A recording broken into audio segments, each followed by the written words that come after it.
விசிக தலைவர் வராருப்பா, லோக்கல்ல இவர் தான் முக்கியமான பொறுப்பாளர், இவர்கிட்ட போனா நமக்கு நீதி கிடைக்குங்கிற நம்பகத்தன்மை வரணும். இவர்கிட்ட போனா மொட்டை அடிச்சிருவாருன்னு நினைக்க கூடாது. விசிகா காரன் வராம்பா ஒதுக்குப்பாங்கிற மாதிரி இருக்க கூடாது. உன்னை தேடி வீடு தேடி வரணும், கதவை தட்டணும். அண்ணா எனக்கு இப்படி ஒரு பிரச்சனை, நீங்க நினைச்சாதான் முடியும். அந்த நம்பகத்தன்மையை வளர்த்தெடுக்கணும்.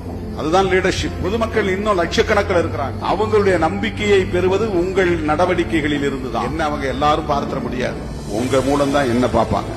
உன்னை பார்க்கும்போது என் முகம் அவங்களுக்கு தெரியும். உன் கழுத்துல கிடக்கிற நீளம் சிவப்பு பார்த்த உடனே இது திருமாவளவன் கட்சி தானே அப்படின்னு அவங்க தோணும்.